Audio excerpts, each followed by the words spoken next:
If you drive anywhere in the United States, an ordinary month on the calendar could quietly become one of the most expensive stretches of time you've experienced behind the wheel. Not because fuel prices spike or car payments change, but because the definition of compliance itself is shifting. What used to be background requirements are moving into the foreground, and the cost of missing even small details is no longer theoretical. For many drivers, the first sign something changed won't be a warning, it will be a notice. What makes this moment unsettling isn't that traffic rules evolve, they always have. It's how little noise surrounded these changes, how quickly systems were prepared, and how far enforcement has moved away from human judgment. Analysts who watch transportation policy closely say the groundwork has already been laid. By the time most people realize what's different, the financial consequences are already in motion. This isn't how driving rules usually arrive. In the past, new regulations were debated loudly, rolled out unevenly, and enforced inconsistently. States moved at different speeds. Officers exercised discretion. Compliance was often reactive. This time, the process was quiet. Agencies coordinated early. Technology vendors were brought in before public messaging caught up. And the usual pushback that slows major changes never fully materialized. When policy moves with that level of silence, it often means the decision phase is already over. The people who noticed first weren't everyday drivers. They were analysts, insurance modelers, transportation attorneys, and state administrators who track patterns rather than headlines.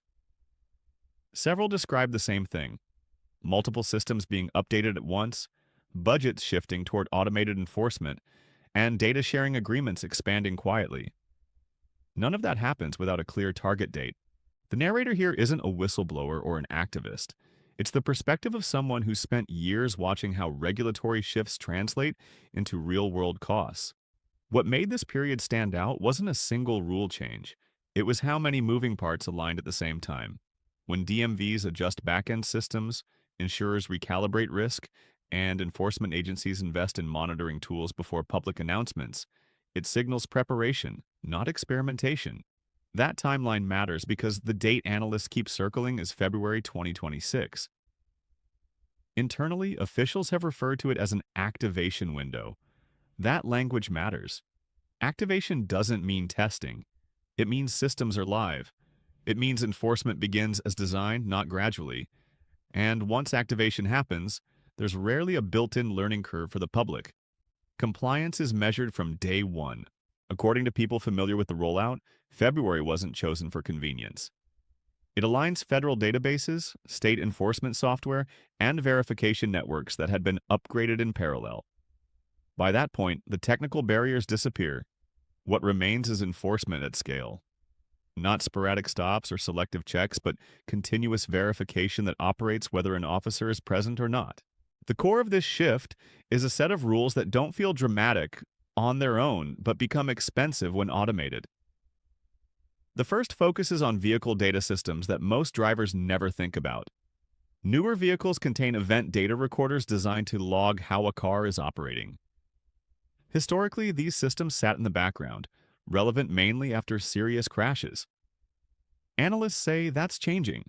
As inspections and claims processes become more data-driven, malfunctioning or tampered systems draw scrutiny. When documentation replaces discretion, technical noncompliance can trigger penalties even without a traditional traffic stop. The second change targets insurance coverage, but not in the way drivers are used to. Paper cards and after-the-fact verification are being replaced by real-time checks tied to license plates and registrations. Short lapses that once slipped through unnoticed now show up immediately in connected systems. Transportation officials have acknowledged that enforcement doesn't evaluate intent. It evaluates status.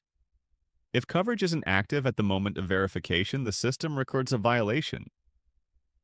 Analysts warn this is where many people get caught, not because they choose to drive uninsured, but because billing delays and administrative gaps are more common than people realize.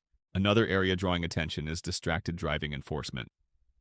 Advances in roadside monitoring mean detection no longer depends entirely on an officer seeing a behavior in the moment.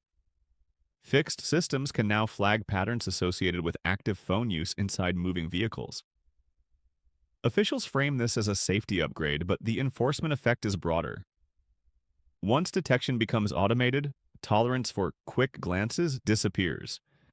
The penalty structure escalates quickly, and appeals rely on digital evidence rather than testimony.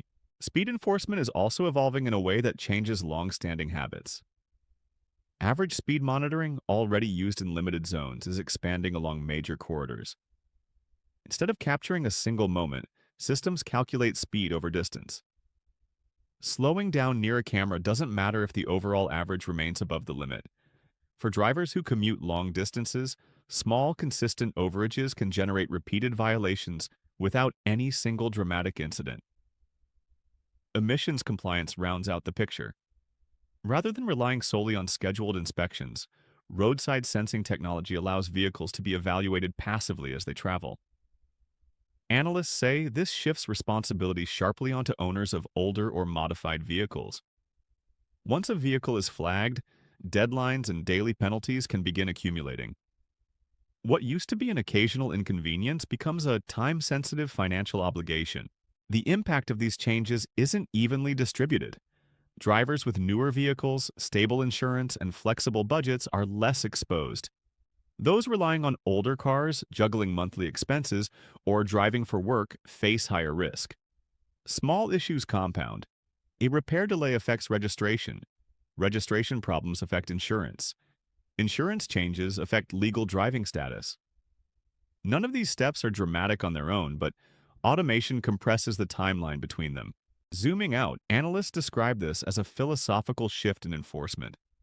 For decades, traffic compliance relied on human limitation. Officers could only be in so many places. Judgment softened edges. That friction protected drivers from constant accountability. Technology removes that friction. Compliance becomes continuous rather than occasional. It's a shift comparable to the early days of seatbelt enforcement or emission standards, when behavior changed not because people suddenly agreed, but because non-compliance became too costly. The tone from transportation agencies reflects confidence. Officials have emphasized responsibility and modernization, language that historically appears when systems are ready and backlash is expected. Billions in potential fines are already written into statutes and codes. Those funds don't come from corporations.